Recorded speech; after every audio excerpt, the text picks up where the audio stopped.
Beaucoup d'être venus à tous les deux. La semaine prochaine, étant libre, ça se fait aujourd'hui avec le cerf-volant. Donc, faire du cerf-volant, tout le monde peut en faire. C'est pour ça d'ailleurs qu'on aura, excusez-moi, bonjour, soyez bienvenue. C'est pour ça qu'on aura chaque vendredi cette pastille temps libre pour avoir les bons conseils. Cerf-volant, on peut tous en faire, c'est ce que je disais à l'instant. Pour nous en parler aujourd'hui, on est avec Christiane Offray. Bonsoir. Bonsoir. Vous tenez un magasin qui s'appelle Terre de Glisse. Oui, tout à fait. Et vous êtes parmi les spécialistes de la région. Donc avec vous, on verra les bons produits, là aussi, les budgets, etc., etc. Ce qu'il faut acheter pour se faire plaisir, pour commencer très rapidement. En face de vous, il y a Mickaël Auré. Bonsoir. Bonsoir. Vous êtes cervoliste. Cervoliste, oui. Voilà. Vous êtes champion de France 2004 et vice-champion d'Europe. Tout à fait. Dans la catégorie En catégorie 4 lignes, cerf-volant 4 lignes. Ça veut dire quoi, 4 lignes? Alors c'est des cerfs-volants qui ont 4 ficelles en fait. On D'accord. a l'habitude de voir voler des cerfs-volants à 2 ficelles sur la plage, type Delta. Ouais. Et moi je fais du cerf-volant à 4 lignes qui peut faire beaucoup plus d'évolution qu'un simple cerf-volant. Et c'est aussi un Delta? C'est une forme, voilà. Ah, c'est ça. Ce type de cerf-volant. D'accord. Et on peut faire beaucoup plus de figures avec? C'est beaucoup plus évolutif. D'accord. On peut commencer avec ça ou pas du tout? On peut. On peut. Il n'y a plus casse-gueule, mais on peut. Mais voilà, on risque de faire plus de dégâts au début. D'accord. D'accord. Donc il faut commencer par un petit Delta, on en posera dans quelques Voilà. secondes. À côté de vous, il y a Bruno Berthebaut. Bonsoir. Bonsoir. Vous êtes le président d'un club qui s'appelle Chaud Devant. Oui, c'est un club de cervolistes. Ouais. On a créé ce club il y a 4 ans parce que on voulait faire du cerf-volant, on voulait un club pour se retrouver. Et donc on a été obligé de faire un club. On a créé une association qui est affiliée à une fédération, D'accord. Fédération française de vol libre. Et depuis, on est basé sur Saint-Brévin. Et c'est très sérieux en fait, hein, le cerf-volant. Parce qu'on a tous l'impression, on s'imagine toujours avec le cerf-volant pif gadget. On peut commencer par le cerf-volant pif gadget. Voilà, Et puis, si on est très loin dans l'explication si vous voulez. Mais c'est vrai que le cerf-volant aujourd'hui, c'est quelque chose de très sérieux. C'est un vrai sport. Et souvent, il faut être un véritable athlète pour faire du cerf-volant. Quand on arrive à un certain niveau. On verra ça tout à l'heure. Vous allez voir que techniquement, il y en a, c'est des gars balèzes quand même. Enfin, moi, en tous les cas, je les considère comme tels. Hein, voilà. Chaud devant, oui, je voulais vous demander un truc. C'est pour quelle raison est-ce qu'on vient dans un club faire du cerf-volant? Puisque faire du cerf-volant, il faut le matériel, il faut un peu de vent, il faut un espace. Et puis, on n'a pas besoin de copains autour.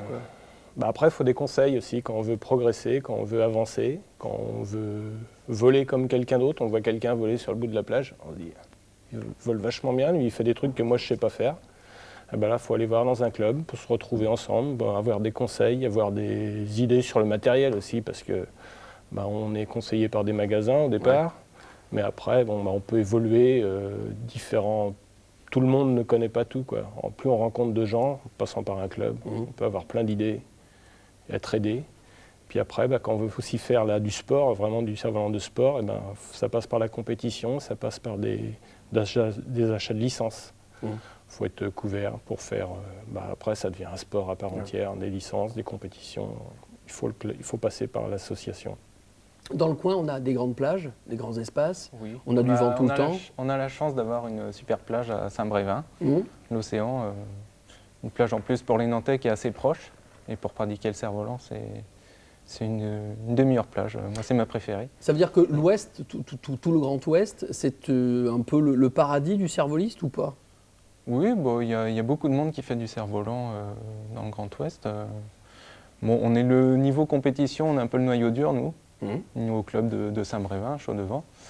Mais il y a des grandes plages et des bons coins pour voler sur toute la Bretagne. Les conditions idéales, c'est quoi alors? Le matin, quand on se lève et qu'à la maison, on voit qu'il y a du vent, on se dit c'est bon, je peux y aller, c'est le top, ou pas du tout?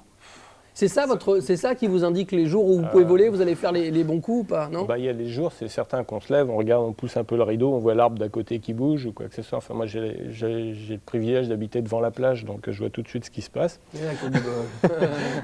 Plaignez-vous.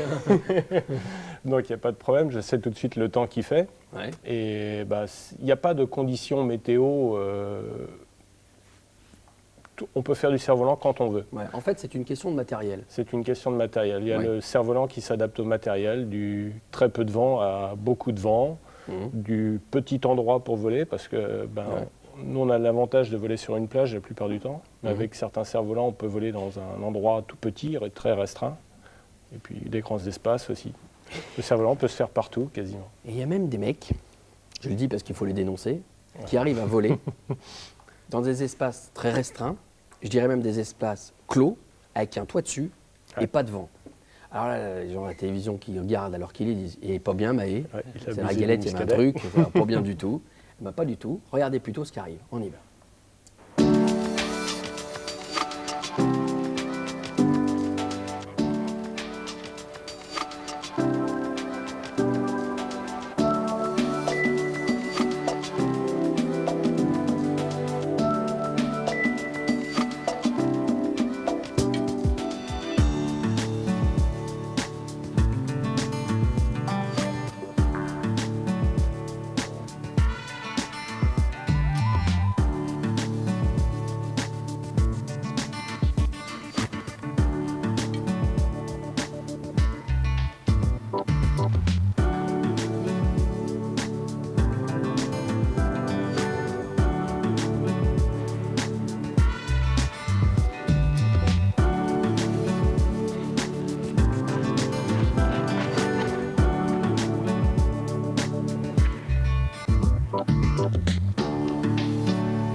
Alors là, on a vu donc Michael Auré et Frédéric Mallard qui volaient ensemble. Et là, je peux l'attester, il n'y avait pas de vent du tout puisque c'était sous le hall 5, l'endroit où est installé Nantes 7. Alors là, il y a quand même un secret parce que faire du cerf-volant sans vent, il y a un truc là, ou alors on se tape dessus, quoi. Bien, on a l'habitude de faire voler un cerf-volant avec du vent, c'est vrai. Mais le vent, bon, ben, en extérieur, il y en a. En intérieur, il n'y en a pas. Bah oui, non, on ne met pas des ventilos. Ouais. Bah oui, il n'y a Comme pas de ventilo, il n'y avait rien. Beaucoup de personnes le pensent, on croit qu'on met des ventilos, non? Alors, ça veut dire quoi? C'est vous qui impulsez, qui faites en sorte de créer une espèce de vent relatif? Déjà, le secret, c'est d'avoir des cerfs-volants très légers. Ah, Par exemple, des petits cerfs-volants font 32 grammes.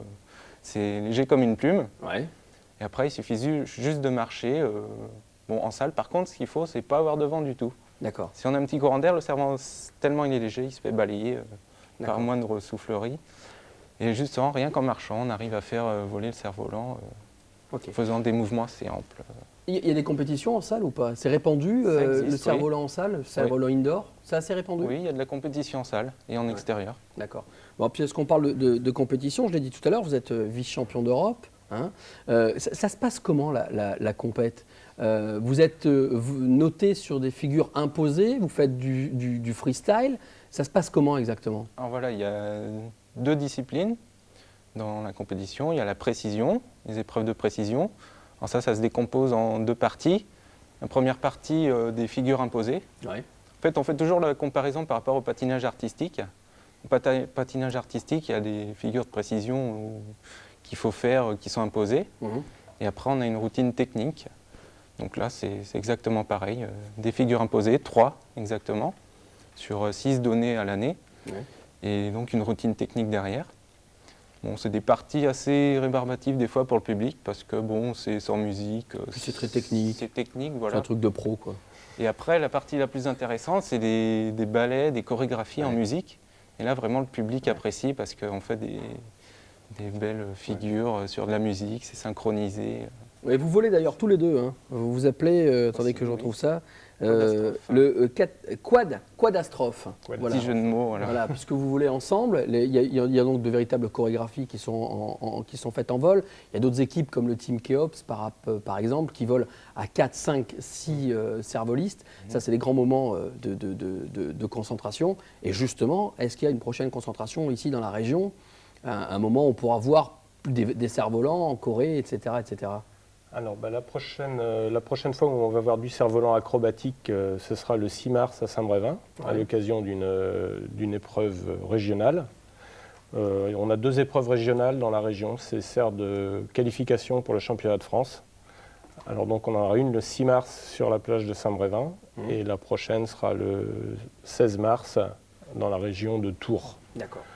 Bon, avant de passer à la compétition, il faut bien se lancer un jour, parce que c'est vrai que quand on les voit s'amuser sur les plages, on se dit pourquoi pas moi, et c'est là que Christian intervient. Qu'est-ce qu'il faut acheter comme matériel pour commencer? Est-ce qu'il faut tout de suite investir dans du cher, où on peut se dire, bon, on va aller voir nos camarades de terre de glisse et puis on va leur poser bonnes questions au bon moment, puis on va trouver un petit matos qui va nous permettre de... Alors l'avantage du cerf-volant, c'est qu'on peut débuter avec un tout petit budget. Ouais. Souvent, le prix en fait varie en fonction de la taille du cerf-volant. Donc, par exemple, un enfant, il peut commencer avec un tout petit cerf-volant et on peut trouver un cerf-volant déjà assez technique qui permet d'évoluer rapidement pour 30 €. D'accord. Donc c'est pas grand-chose. Non. Un adulte, donc il va falloir un cerf-volant un peu plus grand.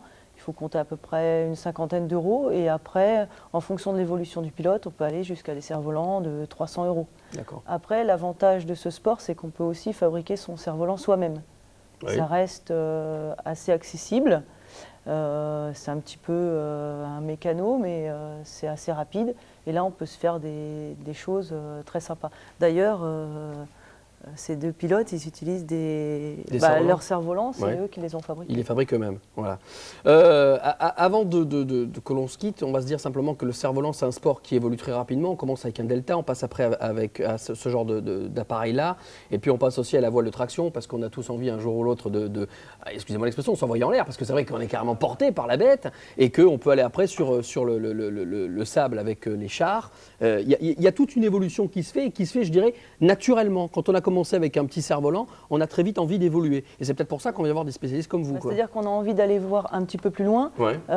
parce que pour la plupart des personnes, commencer avec un petit cerf-volant, à moins de devenir un pilote chevronné, ça peut devenir un petit peu lassant pour le commun. Ouais, des mortels. Voilà. Donc, Dieu.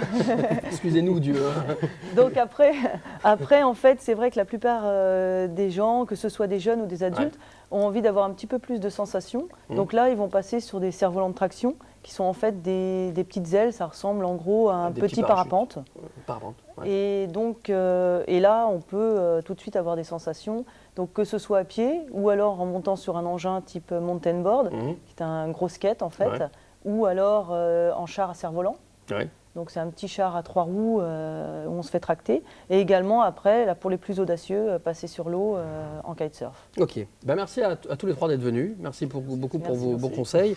On se reverra puisqu'on parlera effectivement de kite et d'autres engins par la suite. Et puis que vous pratiquez, mais il fait tout.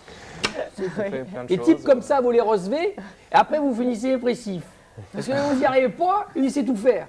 Voilà, on va aller manger la galette. Ça, vous allez voir ce week-end, ce sera un petit peu plus lourd. Ça va le faire moins bien. Bon allez, salut à tous. Dans quelques secondes le journal. On se retrouve lundi. Bye bye, au revoir. Allez, la galette. 18h à l'appart. 18h à l'appart.